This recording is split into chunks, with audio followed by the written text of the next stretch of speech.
हाँ मम्मी, हाँ बस मैं इसको लेके ही जा रहा हूँ। कुछ नहीं, बस थोड़ा प्यास लग रही थी तो पानी की बोतल लेने के लिए रुक गया था। लड़की ने अपने पैरों पे हेल्प ले रखा है, उसने मुझे चप्पल मारी। हाँ हाँ, आप चिंता मत करो। तो हाथ भी जोड़ रही है, जरूर कुछ ना कुछ गड़बड़ है। मैं ना देख लूंगा, मैं बस अभी हॉस्पिटल पहुंच जाता हूँ, फिर मैं इसका अबॉर्शन करवा दूंगा। अरे ये लड़का तो इसका अबॉर्शन कराने के लिए ले जा रहा है। अरे हमें नहीं चाहिए लड़की, हमें तो लड़का चाहिए था। हाँ हाँ बस ठीक है, मैं देखता हूँ अपने हिसाब से। ठीक है चलो, मैं घर आके बात करता हूँ। चले। रुको, कहाँ जा रहे हो आप दोनों? आप कौन होते पूछने वाले कि हम कहाँ जा रहे हैं? आप अपने काम से मतलब रखिए ना। ये बात किस तरीके से कर रहा तू एक पुलिस वाले से? मेरा हक है जानने का कि तुम लोग कहाँ जा रहे हो। तुम्हें मालूम है यहाँ से ना अक्सर लड़कियों की सप्लाई हो रही है, और एसएचओ साहब के सीधे सीधे आदेश है, इस रोड पे जिसपे भी हमें शक हो उसकी हमें तलाशी लेनी है। और मुझे तुम पे बहुत देर से शक हो रहा है कि तुम हो ना हो इस लड़की को कहीं गलत जगह लेके जा रहे हो। अरे नहीं नहीं सर, आप गलत समझ रहे हो। ये ना मेरी वाइफ है, और वो क्या था ना कि आज इसका बर्थडे है, तो बस मैं इसको ना रेस्टोरेंट लेके जा रहा था इसका बर्थडे सेलिब्रेट करवाने। वैसे मैडम, आपका एक सैंडल पैर में है, एक सैंडल और कहाँ है? अरे दिव्या, तुम्हारा एक सैंडल कहाँ गया? अब तुम्हें बताया नहीं मुझे कि तुम्हारे पास एक सैंडल नहीं है अभी? अरे छोड़ो ये सारी बातें, मैंने आपको बताया ना अभी अभी कि यहाँ से ना अक्सर लड़कियों की सप्लाई हो रही है, तो मुझे चेक करना होगा कि आपकी हकीकत में वाइफ है या नहीं है, और तो इनसे थोड़ी पूछताछ करनी होगी मुझे। मैं इनसे पूछताछ कर लेता हूँ, फिर मैं आपको जाने दूंगा यहाँ से। अरे सर, आप ये कैसी बात कर रहे हैं? जब मैं आपसे कह रहा हूँ ये मेरी वाइफ है और मैं इसको रेस्टोरेंट इसका बर्थडे सेलिब्रेट करवाने लेके जा रहा हूँ, और फिर इससे ज्यादा आपको क्या जानना है? अरे तो इसमें दिक्कत वाली क्या बात है? तुम्हारी वाइफ है तो तुम्हारी वाइफ से पूछ लेते ना। हाँ मैडम, आप इनकी वाइफ हो? जी सर। कहाँ जा रहे थे आप दोनों? बताओ बताओ, हम दोनों कहाँ जा रहे थे? बताओ ना कि मैं तुम्हें बर्थडे सेलिब्रेट करवाने ले आता रेस्टोरेंट में। अरे भाई साहब, उनको कुछ बोलने दोगे या आप ही सब कुछ बोल लोगे? मैडम बताइए, कहाँ जा रहे थे आप लोग? हॉस्पिटल। हॉस्पिटल? ये लड़की तो बोल रही है हॉस्पिटल जा रहे थे, और तुम बोल रहे हो रेस्टोरेंट जा रहे थे। आखिरकार मामला क्या है? अरे नहीं नहीं सर, अरे दिव्या तुम क्या बोल रही हो? मैं तुम्हें कब हॉस्पिटल लेके जा रहा था? सर दरअसल बात यह है कि मैं प्रेग्नेंट हूँ, और इन लोगों ने ना पता कर लिया है कि मेरे पेट में ना एक लड़की है, और ये और इसकी फैमिली मुझ पे दबाव बना के मेरा अबॉर्शन करवाने के लिए लेकर जा रहे हैं। सर प्लीज़ मुझे इन लोगों से बचा लीजिए, मुझे इनके साथ रहना भी नहीं है, मैं डिवोर्स चाहती हूँ। सर मेरा ये तीसरा चौथा महीना है, जिस टाइम पर मुझे अपनी फैमिली की बहुत ज़रूरत है उस टाइम पे ये लोग ये बच्चा ही नहीं चाहते। सर मैं इस बच्चे को खत्म नहीं करना चाहती, मैं चाहती हूँ कि मैं अपने बच्चे के साथ अपनी लाइफ गुजारूँ। क्या बोल रही है लड़की?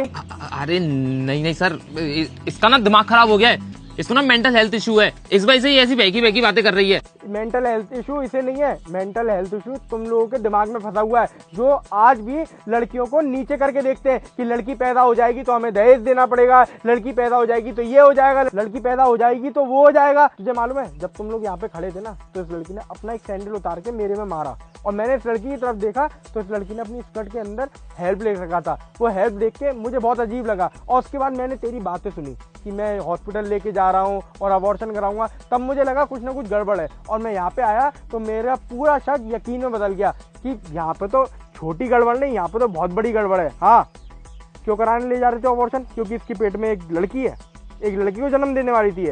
पहला अपराध तो तुमने ये किया कि तुमने प्रेगनेंसी में ये मालूम किया लड़की के पेट में लड़का है या लड़की है, और दूसरा अपराध तुम ये करने जा रहे थे कि तुम्हें जैसे ही मालूम पड़ा कि इसके पेट में एक लड़की है तो तुम उसका अबॉर्शन कराने ले जा रहे थे। अरे नहीं नहीं सर, आप मुझे माफ कर दो, मुझसे ना गलती हो गई। मैं ना अपनी मम्मी की बातों में आ गया था, वो मुझसे कह रही थी कि मुझे लड़की नहीं चाहिए, मुझे लड़का चाहिए, तू इसका अबॉर्शन करवा दे।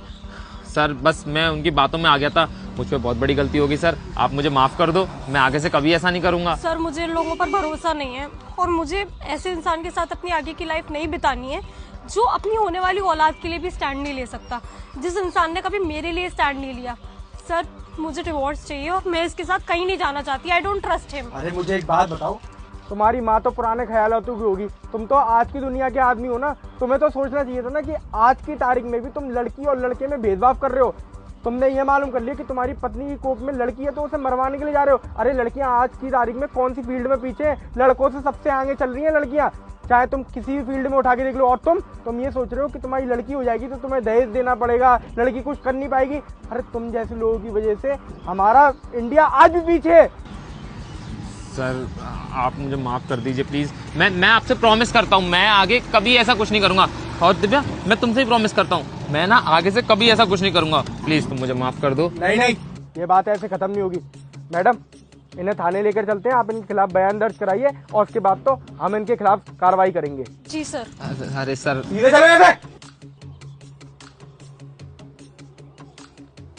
जल्दी करो पापा आ जाएंगे।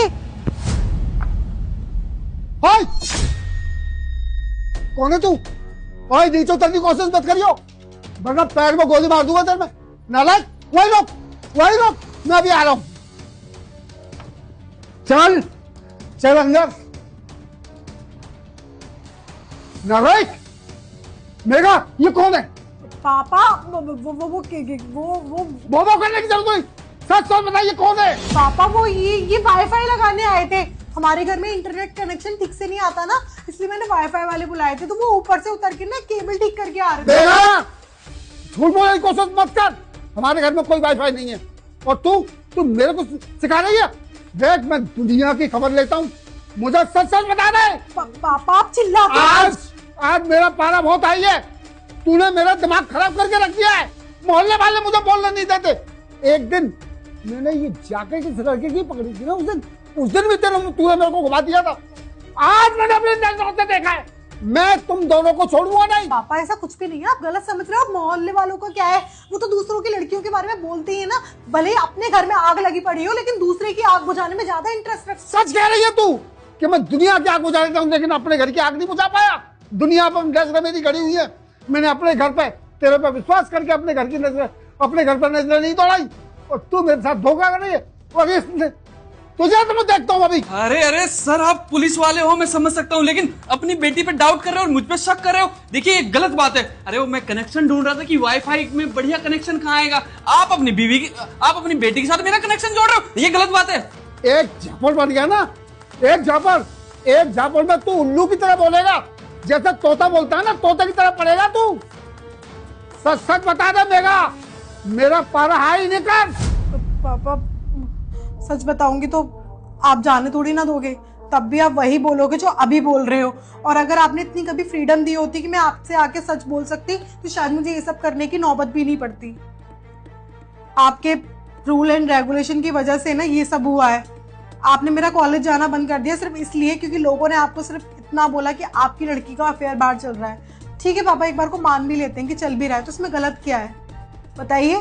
क्या दीदी ने लव मैरिज नहीं करी? लेकिन मैं घर की छोटी बेटी हूँ, इसलिए मैं कोई भी कदम नहीं उठा सकती हूँ। ये आपकी सोच है। आपने दीदी से नाते सिर्फ इसलिए तोड़े क्योंकि उन्होंने लव मैरिज करी थी। हाँ पापा, है मेरा बॉयफ्रेंड और रोज मुझसे मिलने आता है, और आपके जाने के बाद आता है और आपके आने से पहले चला जाता है। लेकिन आज जब आपने सडनली कॉल किया ना कि मेरी फाइल घर रह गई और मैं आ रहा हूँ, इसलिए मुझे उसे ना सामने के रास्ते से नहीं, उसे सीढ़ियों से नीचे उतारना पड़ा। क्या करूं पापा, नहीं तो आप मुझसे भी रिश्ता तोड़ दोगे। और पापा एक चीज बोलूं, आपकी ना अब जो लाइफ है ना, उसमें ना मेरे अलावा आपके पास कोई भी नहीं है। मम्मी के जाने के बाद में ना मैं और दीदी ही आपका सहारा थे, लेकिन आपने ना कभी भी ना हम लोगों को अपना सहारा समझा ही नहीं। अगर आज आपको पता भी चल जाता ना कि मेरा अफेयर चल रहा है, तो आप भले ही मुझे घर से बाहर निकाल देते, लेकिन आप अकेले रह जाते। मेघा, तू इस लड़के को कितने दिन से जानती है? पापा 3 साल से जानती हूँ। तूने अच्छी तरह से इस लड़के को परख लिया है? पापा आपके ना संस्कार मेरे अंदर आज भी जिंदा है, और आपकी हर एक बताई हुई बात भी ना मेरे जहन में है। और रही बात परखने की, तो मैं अच्छे से परख चुकी हूँ। और देखिए ना पापा, आपने तो दीदी को भी बोला था कि 3 महीने तब गुजरेंगे जब तू ना घर पे बैठी होगी डाइवोर्स लेके, लेकिन आज ना 7 साल हो चुके हैं, और 7 साल से ना दीदी अपने घर में खुश है। मेघा, तुम अच्छी तरह से जानती हो कि हम गांव देहात के रहने वाले आदमी हैं। नौकरी अब लगी है आकर के हम लोगों की, तो हमारे समाज ये अलाउ नहीं करता। लेकिन तुम लोग पढ़े लिखे समाज के बच्चे हो, अगर तुम्हारे मन में यही है और अच्छी तरह से इस लड़के को देख लिया है, तो बेटे इस बात को तू मुझे पहले बताती, लेकिन तूने मुझे बताया नहीं। तू चुपके इससे मिलती रही। खैर, देर आए दुरुस्त आए। अगर तुम्हें ये लड़का पसंद है तो इसको बोलो ये अपने माँ बाप से कह करके कोई शुभ मुहूर्त दिखवा ले, मैं तैयार हूँ आप लोगों की शादी करने। सच में पापा? Yes. Thank you so much पापा। मुझे लगा था कि आप शायद मुझसे भी रिश्ता तोड़ देंगे दीदी की तरह। नहीं बेटे नहीं, मैं तुम लोगों से रिश्ता नहीं तोड़ सकता, लेकिन मुझे सच बताओ और तुम खुश रहो, इसी में मेरी खुशी है। Thank you sir, thank you. जाओ अपने माँ बाप को बोलना अच्छा सा शुभ मुहूर्त दिखवा करके मेरी बेटी को ले जाओ। ठीक है मेघा, मैं घर जाके मम्मी पापा से जल्दी जल्दी बात करता हूँ। और सुनो, आइंदा से सीढ़ी के रास्ते मत आना, अच्छी तरह से आना, इज्जत के तरीके से, इज्जत के रास्ते से, इज्जत के रास्ते से जाना। ठीक है बेटे? Okay, good bye.